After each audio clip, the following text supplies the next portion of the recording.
Welcome back to another episode of the Mile 40 podcast. Thank you for your continued support. If you haven't already, take a moment, hit subscribe or follow if you're listening on Spotify, Apple Podcasts, and spread the word. Mile 40 is growing thanks to you all. Today's guest is Alex Kremer. Alex is the founder of Alluviance, an organization and community committed to impacting leadership and culture for both individuals and businesses. For the past 15 years, Alex has worked and trained with hundreds of leaders, sales professionals, and teams from organizations such as Microsoft, Paycom, and DocuSign. As a leader, he helped grow the company of Outreach from 150 employees to over 1,600 employees. He's hired, trained, and led over 100 sales managers and account executives, and he's reached club for the past 7 consecutive years at Outreach. Alex, thank you for joining me here. Thanks, man. It's good. It's always interesting when I hear like what my bio or description is on. I'm like, oh man, that's me. Now, forgive me because you may have sent me a bio. I couldn't find it in the email, so then I had to go dig one up for you. So hopefully I did you some justice there. I don't think I sent it to you, so you did stunningly, man. I appreciate that. There it is. Well, it's a pleasure having you on. I know I recently went on your show and we chatted for a little bit, but there's a lot of things that stand out about you. But the word that I think of most when I think of you is leader. I mean, I know I've had a friend or two that have worked for you in the past, and they have nothing but, wonderful things to say about you. And one of the things that I've come across in researching you and studying your background was your path to leadership wasn't a smooth and steady ride, right? There were some ups and downs along the way. We're going to dive into those. But it very much goes in line with what it is that you do with Alluviance in terms of helping people do the inner work to navigate their journeys to be, the most successful versions of themselves. So why don't we start really quick with giving a background on what Alluviance is, just so the audience knows? Yeah, no doubt. So I have, been in tech sales now for about 13 years. So I started, my career at DocuSign. I was at Microsoft for about 5 years, was at Outreach for 5 years. Early employee there, opened up our New York office for Outreach. And now I'm the head of sales at a company called Catalyst. So I lead our SDR as well as our AE team. In addition to that, over the past, I would say about 8 years or so, I've been a part of a lot of different communities. So communities focused on leadership, on sales, on mindfulness, personal development, all that sort of stuff. And probably at this point, I've attended 50 plus retreats, 3-day in-person events. And so it's just a place I've spent a lot of time, money, and energy. However, through attending all these retreats and all these communities, I always felt like there was a gap within the marketplace that provided a place for tech sales professionals and tech sales leaders to, number one, get better at the craft. Like I have studied and I love to study, how do we influence people and enroll them into purchasing our product or being able to, support them in whatever their goals are. So how do we do that? And how do we complement that with the inner game, right? Finding purpose, finding fulfillment, excavating the limiting beliefs, the imposter syndrome, whatever it might be that might be preventing us from being our most authentic and unique selves. And so, my goal and, partially why I started Alluviance is to bridge those two worlds, right? There's people who offer sales training and there's people who offer, so to speak, woo-woo type of personal development stuff. There's very few communities or people who can do both.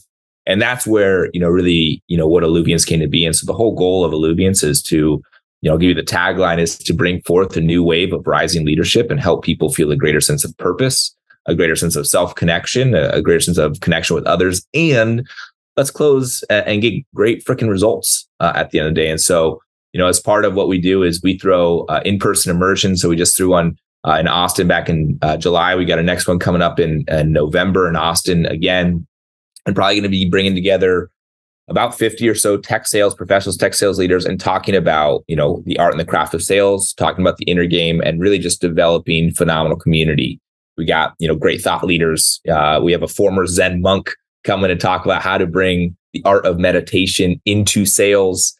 We have, people doing things like breath work, meditations, visualizations, just a lot of different things to kind of get out of our dome, so to speak, and more into our heart right there. And so it's been very fulfilling to just be able to be part of people's journeys. As right now we're in a very unique inflection point of not just the humankind, I guess I would say, but specifically within the corporate world. Like a lot of people, between the years of 2016 to 2021 ish, like we were in the golden ages of tech. Everybody had budget, everybody was buying stuff, and it felt good. And then obviously, COVID happened and paradigms, were shattered. And now, as everybody's working from remote for the most part, leadership is changing. The old way of just, drive and hit quota and make a lot of money. It's not working anymore. And, people are alone at their home, selling a product they may or may not care about, trying to hit a quota they may or may not be actually able to hit.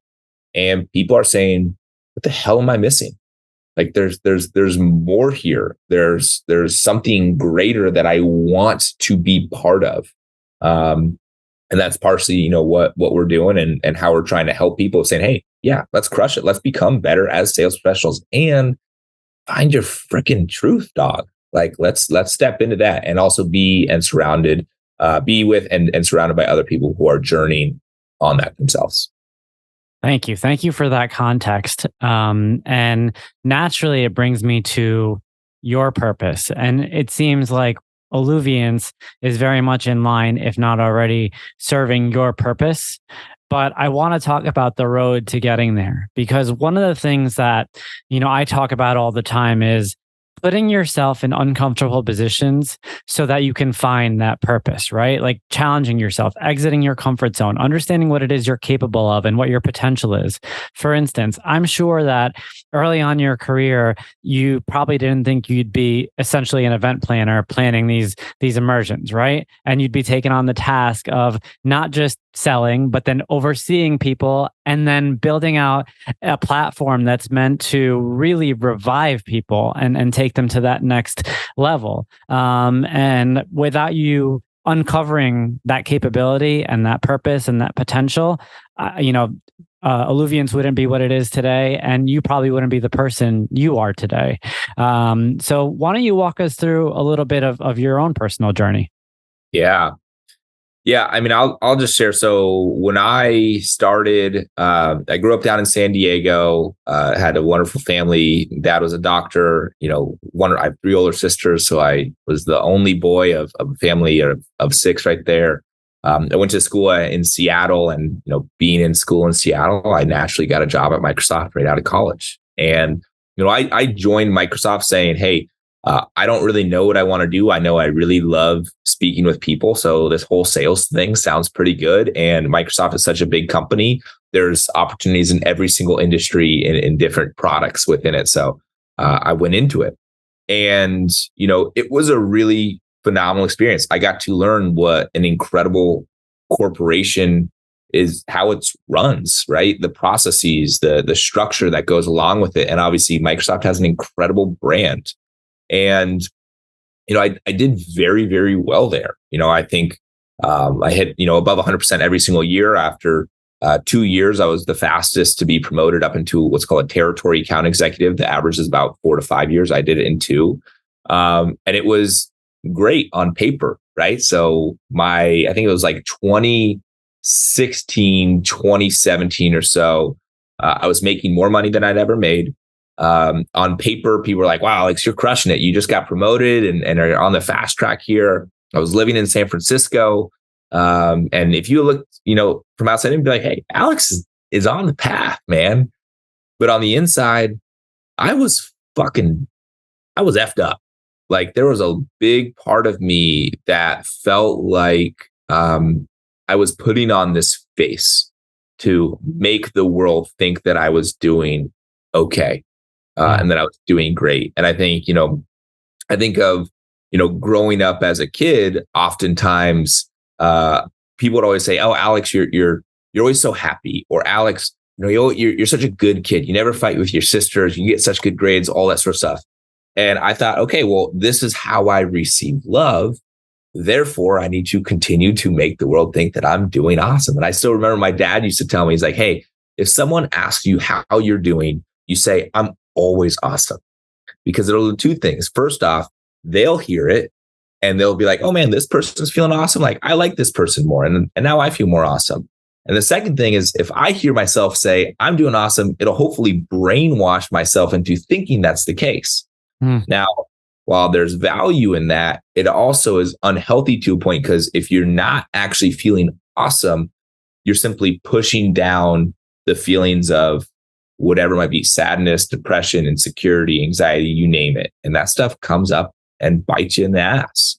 Yeah. And so it kind of got to that breaking point in 2016, 2017, where I was, number one on my team, making more money, like I said, but on the inside, like, I was extremely depressed. Like, if you picture my San Francisco apartment, I was living in like a very hole in the wall apartment just because I was 25 or something along those lines.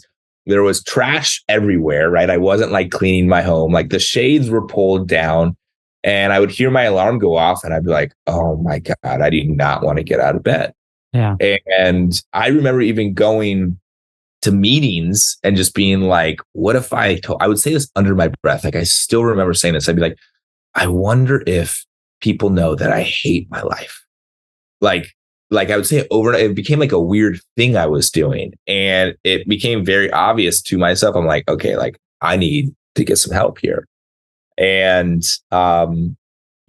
it was around that time that I got a LinkedIn message from somebody. His name was Zachary Wagner. And he's like, hey man, just been following you on LinkedIn. Like, I'm curious, do you feel like you are living the greatest purpose of your life?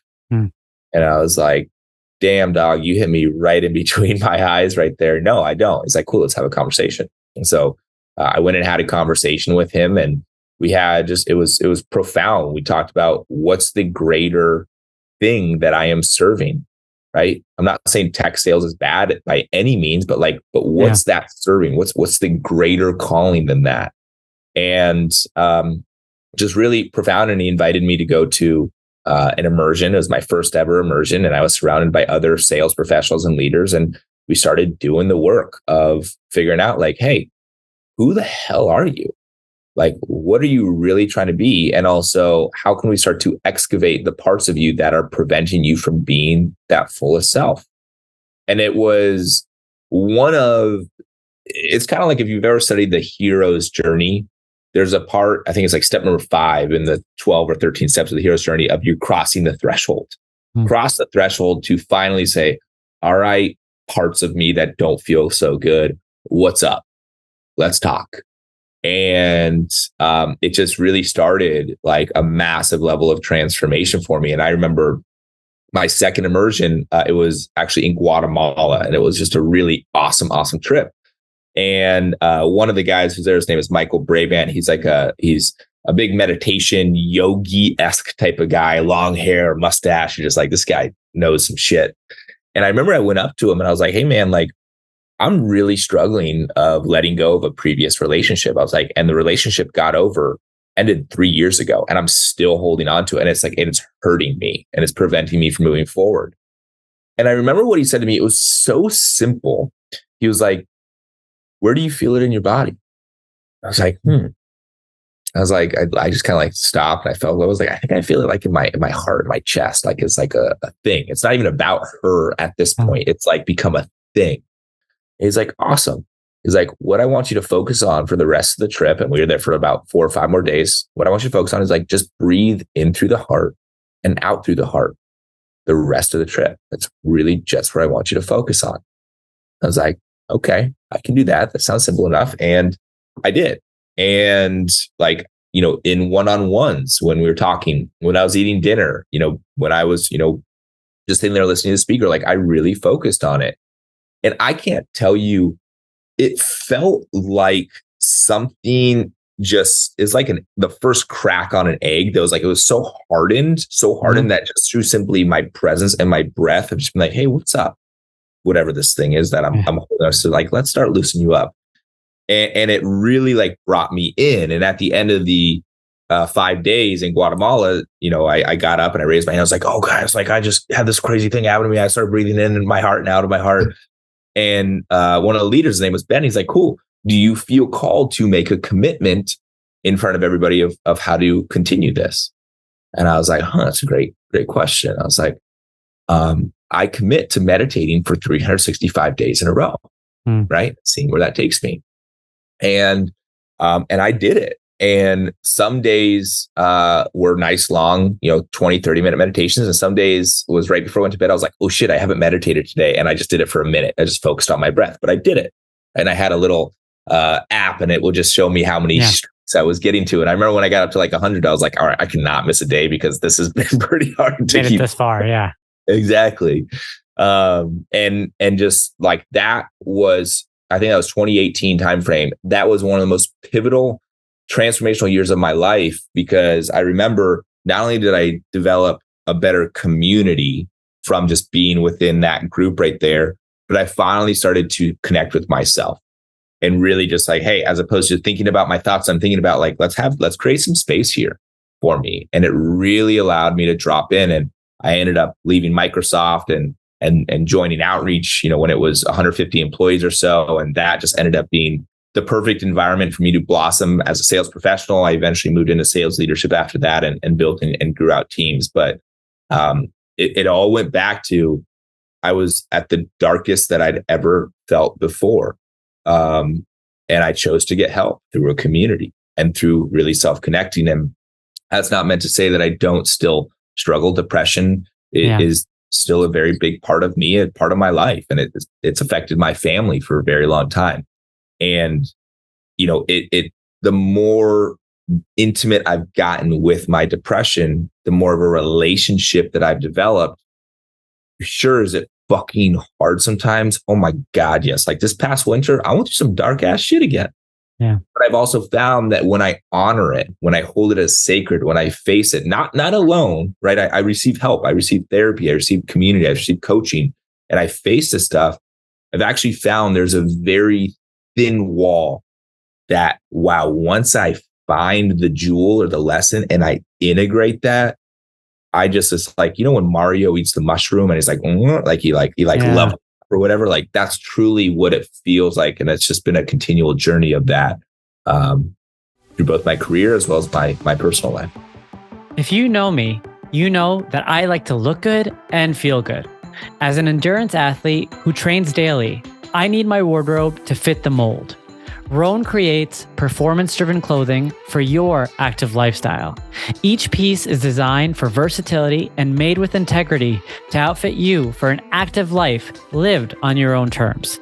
The Roan promise is to help you move forever forward. Use code MILE40 for 20% off online and in-store for new customers only. Visit www.roan.com, that's Roan spelled RHONE, or find your local store and move forever forward starting today. What really stands out about your story is that it's extremely relatable. Like there are a lot of people out there who on the outside, they're making good money in their jobs. People are praising them for their output on a day-to-day basis. The people on the periphery think, oh my God, like what do I got to do to be like Alex? And to your point, no one really knows what's going on the inside. And so I love that your story speaks to so many people. And on top of that, you talk about depression, and it's something that isn't talked about enough, as it impacts so many people daily. And again, it's just kind of unrecognized. And what I'm really appreciative of is that you're bringing these things to the forefront.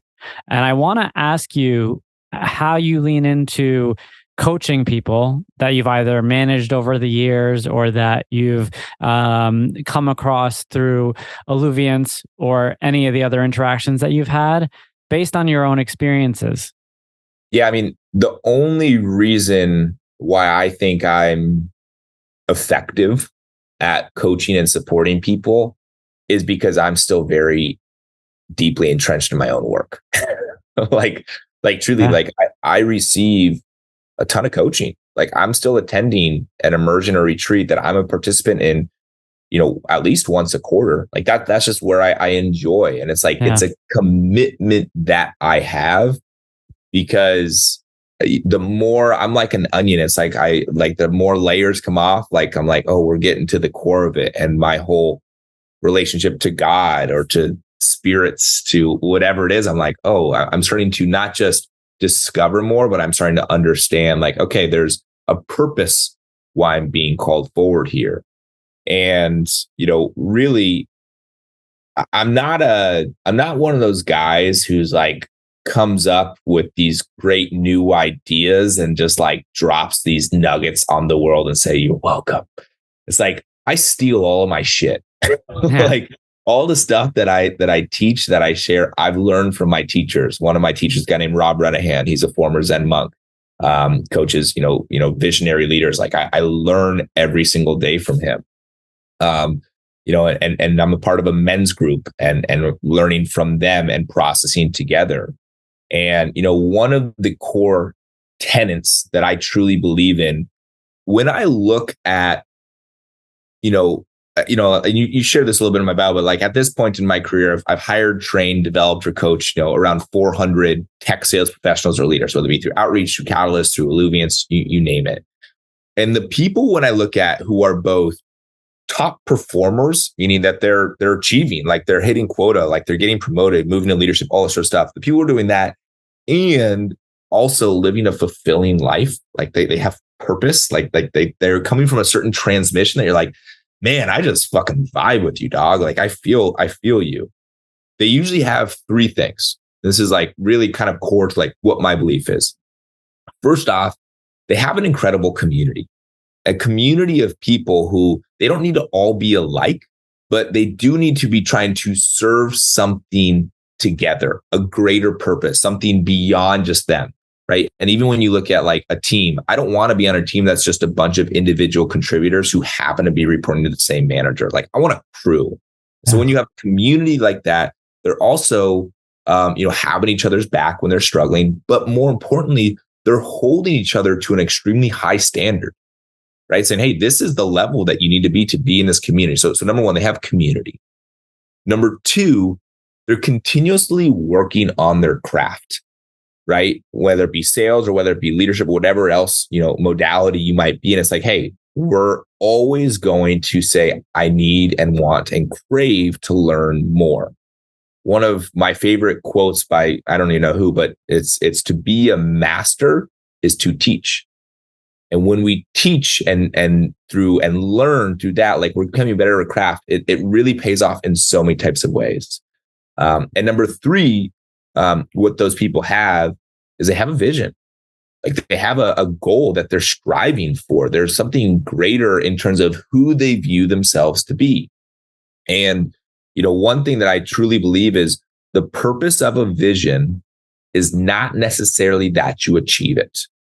The purpose of a vision is who it causes you to be today, right? So if I have a vision of speaking in front of thousands of people and filling out a stadium and leading transformation, which by the way is a vision of mine, I now need to start to understand what are the qualities or the characteristics or the habits of that version of myself, and how can I start to embody that today? And if eventually I am going to do that, how do I need to choose to stand up or show up today? And that really impacts things quite a bit. And so, again, when you have your community, when you are working on your craft, and when you have a vision, you kind of put those all into the melting pot, into the cauldron, so to speak, anything is possible. Like it sounds grandiose or superfluous, but like what is not possible when you have community, you're getting better at what you do, and you have a vision. And that is really what I've seen just start to be a big differentiator from the people who I have coached or am investing into, who are not just performing at a great high level, but also like, man, you feel good. Like I'm good, feel good receiving from you. That is so well said. And, one of the things that I was thinking about as you were speaking is here, you and I are talking on this show, and clearly both of us have figured out a way to see our purpose through to the best of our ability, despite the fact that we're both entrenched in the corporate arena that you had alluded to earlier. And there's a lot of people that ask me personally when I go on podcasts of, how are you doing this? Like, how did you write a book? How are you doing the podcast? How are you, seeing these visions through while working? And I'm sure this is a question that probably comes across your desk on numerous occasions. And you're doing it as a leader, not as an individual contributor, which distinguishes you even more. And so let me ask you, what's your answer to that question? And then a follow-up question to that is also asking, how are other leaders looking at you? Because you must, kind of be doing something that, they're all looking at and thinking, huh, he's going the extra mile here. Are we doing something wrong? Yeah. It's a good question. I just was actually speaking with somebody on my team. His name is Kurt, and he was at Outreach with me, and he followed me over here to Catalyst, and he's just one of the best sales professionals that I know of. And he's like, hey man, like, you do a lot of stuff. He's like, because I have my podcast, I have my community, I'm the head of sales. It's like, how do you do all it? And to be honest, one of the things, I've got a large capacity. I'll just share that. Like, I am kind of one of those people, and I hope this doesn't make me not relatable, but like, I generally have an engine that can be going like that's, and I do have a capacity to hold a lot of different things at one time and not get so flustered by it. And it's a fucking practice, dude. Like, I don't know if you've ever read any Michael Seeger books, but like The Surrender Experiment or Untethered Soul, a lot of it is let go.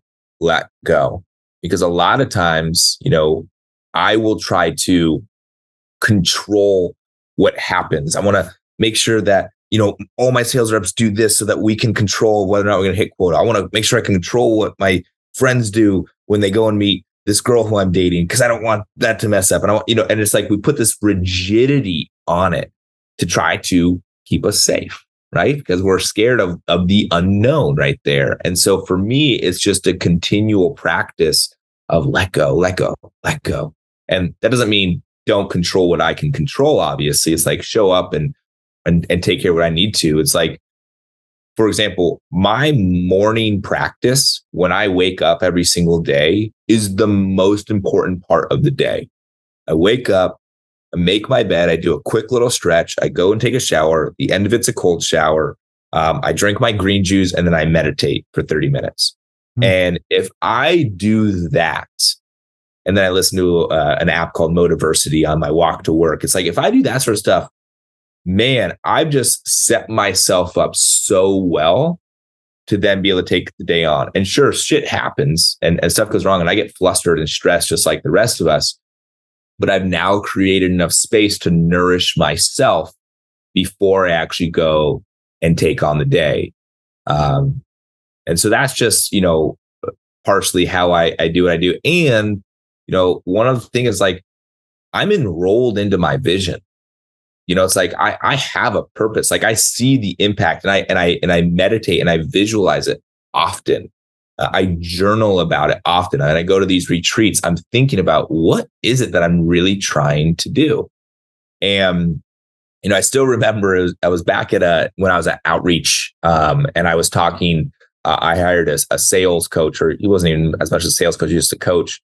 And I told him, I was like, Ben, I realized I'm great at discovery, I'm great at demo, but like, I want to be a better closer. I want to learn how to just like close deals more. And he was like, that's awesome, man. Like, let's talk about that. He's like, let's just imagine 3 years goes by and you just crushed it and learned how to become a better closer. Like, you can just close deals. He's like, what would the impact be to your partner? I was like, oh man, like if I was a better closer, my partner, she'd probably be more attracted to me, right? Because she'd be like, oh man, my man can provide. She'd probably want to, I'd feel more confident. She might want to jump my bones a little bit more, all sorts of stuff. He's like, cool. Let's take it even further. If you were a better closer, how would that impact, your parents? And I was like, well, my parents are getting older. Eventually I want to take care of them. I can buy them good stuff and take care of them. He was like, cool. What would the impact of that be on your future kids? and your friends and yourself. How would you feel? Like all these different things that he did stuff to the point that after these questions, I was like, okay, I thought I wanted to be a great closer. Now I really want to be a great closer. I am enrolled into this goal and this vision of mine. He's like, awesome. Now that you're enrolled, go execute. That's actually the easiest fucking part. He's like, what do? You hire a sales coach. You read a sales book. You go find the mentor at your company who's at the top of the leaderboard and you ask them what they're doing, right? You take an online course, whatever it might be, to learn the skills. The execution is actually the easiest part. The hardest part is, are you enrolled into the vision of it? Because when you're enrolled into the vision, especially when the hard shit comes up, when you're stressed, when you're challenged, you're like, yeah, like I'm going to make it through this because I am so stoked about who I get to become once I am able to overcome this. And that's always just been a big part of how I've essentially tried to do what I'm doing. That is so profound. The way he walked you through that questioning. I mean, as you were doing it, I was answering the questions in my head as you were saying it. And it kind of takes me to, you're enrolled, but being enrolled doesn't mean that you graduated. It doesn't mean that you've succeeded. It doesn't mean that you've seen the vision through. And you talk about, hitting those hurdles along the way. And one of the things that I personally struggle with sometimes is I'm enrolled, but that means that I'm committed to it. And that means that my heart is in it. But that means that when I hit, the real roadblocks, like I get hit hard. I get hit harder than when I'm not as enrolled, because of the fact that now this is my purpose, right? And so when the world is telling you, yeah, you might be calling this your purpose, but here's, a million reasons why you're going to fail at this. It hits you even more. It makes you want to go harder, but it also makes you question your own sanity sometimes. But I'm kind of interested in how you handle the roadblocks. The roadblocks are oftentimes the most important part. If it was easy, I'm not challenging myself enough. Right. I'll just share. It's like, I really enjoy stretching my capacity. Like, I really enjoy going to the unknown, almost going into the darkness a little bit. And I do it in everything. Like, we were talking about this before. I know you're a runner, but like, I ran the New York Marathon this past year because I was like, man, could I do that? That sounds really hard. And just the mere fact that I'm like, could I do that, was like, damn, now I got to freaking sign up for this thing. And, going into my depression and going into that darkness, I was like, I do not know what is there. I think that means I got to go there. And I'll even share, like, this might be a little bit edgy, but like, I've participated in like plant medicine and ayahuasca. And it's like, I go there because I'm like, man, I don't know what's going to happen. I don't know what I'm going to find. Let's go there. And that's just really been like, I want to get punched in the face because I know that next time that haymaker comes, I'm going to know to duck next time, or I'm going to learn the lesson from it. Yeah, for some reason, I've just never taken the easy path. It always needs to be like, all right, I need to work harder. I need to like be challenged and get to my edge. And, I enjoy the hard, I guess you could say. I mean, that's what Mile 40 is all about, right? Like, Mile 40 was a moment that, I paid to put myself in a difficult situation. And then I got essentially punched in the face and realized, oh, wow, like I can handle this hard situation. And so, you're speaking right at the core of what this podcast is. Can I ask you to give an example of a time that you were essentially punched in the face by putting yourself in a difficult situation, and maybe a lesson that you learned? Yeah, I'll get a little personal here. This I was dating a woman for a while, and I, just going back to like what I was like as growing up as a kid, I was like, I received love by being great. or at least that, like, look how happy he is. Like, look how smart he is. And so I was like, okay, I need to receive love. And in my relationship, I really wanted the world to think, look how great Alex is doing, right? He's got a beautiful woman. He's so successful. He's so happy all the time, apparently. And I did this unconsciously, but I was, using her to get this need met of mine to make everybody think that I was doing well. And was there love in the relationship? For sure. But there was also, it was unhealthy in a way. It was codependent. And, just being in that relationship, I mean, she was a very conscious woman, and like, she called out in me a higher standard of like, hey, like, if you're going to be, if we're going to be in a partnership, like, I ain't having this shit. I ain't down for the fake smiles. I ain't down for the look how cool I am world. Look how you finally found the perfect woman to fit into your picture frame of making yourself feel like she called that out in me. And, we ended up not working out. And it was just called me forward to, like, I had to go and be like, yo, what is this part of me that doesn't think he's good enough and therefore needs to try to make the world think he's doing okay because he's terrified that people will find out. And if people find out, he won't receive love, right? Because he was only receiving love when he was doing so great. So what happens when he's not doing so great? And that has been that's been my work over the past 2 years, like, and receiving a lot of perspective. And that in itself, like I said, like, this past winter was like one of the hardest winters of my life because I went there and I chose to go there. And there was times where I was like, fuck this, I'm fucking done. Like, I can't handle this anymore. But coming out of it, I have and do I have room to grow? For sure. But now I love myself more than I've ever loved myself. I'm more self-connected with myself than I've ever been. And these parts that I'm speaking to that doesn't think I'm good enough or tries to make other people believe, like, I have a new relationship with those parts of me, right? I create space for those parts of me. And I actually found that they have a wisdom and an intelligence to share with me. And so that was probably one of the hardest experiences, that relationship and just kind of where it brought me, that I've ever been. And now that I'm giving back and I'm serving and continuing to serve people, like, I know when other people come up to me and say, like, hey, I'm in this relationship and I'm struggling, whatever it might be, like, I have such a greater level of empathy and understanding to support them because of that. I'll even relate it to, like, I don't know if you've ever had food poisoning. Yeah. But I remember, food poisoning is the worst. Yeah. And I remember I had never had food poisoning before. And when someone told me, like, they had it, I'd be like, oh man, that sucks. Like, I'm sorry to hear that. But I remember I was on a trip down to Chile. I was hiking the Patagonia with my sister and I got food poisoning and it sucked. Like I was on my back for like 2 straight days, couldn't get up. And so the point that when somebody later on told me, like, hey, I just got food poisoning, I'm just like, man, I'm sorry. That is tough. I was like, let's see them more, understand them more, empathize with them more. And so for me, as I've gone into whatever my darkness is and been in my relationships that I'm working to figure out what's going on with me, when other people are going through that themselves, I feel so much more able to be like, hey, I see you.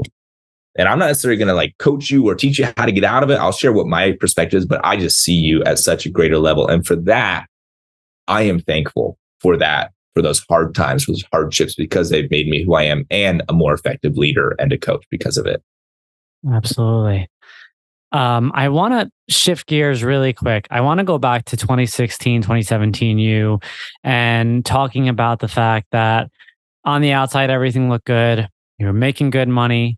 A lot of times in this world, there's a lot of talk about money being a priority, right? It's something that comes up all the time. And it's something that, I think managers or leaders who are not as in tune or attuned as you are, given the lessons that you've picked up over time, really lean into as a driver for people. And something tells me that, money is not necessarily the driver that it was for you in 2016, 2017. And I would love to walk through that mindset a little bit, just to give some insight to the people out there, I do feel, especially over the course of the last season, we've picked up a lot of listeners from the tech sales world. And, I've always told leaders over the course of my tenure that money isn't my key driver, and it probably isn't even my top three, and might not even be my top five. And I'm interested to hear from your end on maybe where it lies for you, but more so how it kind of got to where it is now based on your experience. Yeah, it's a phenomenal question. So I grew up, like I said, my dad was a doctor, and he's also a motivational speaker, and, he's my best friend to this day.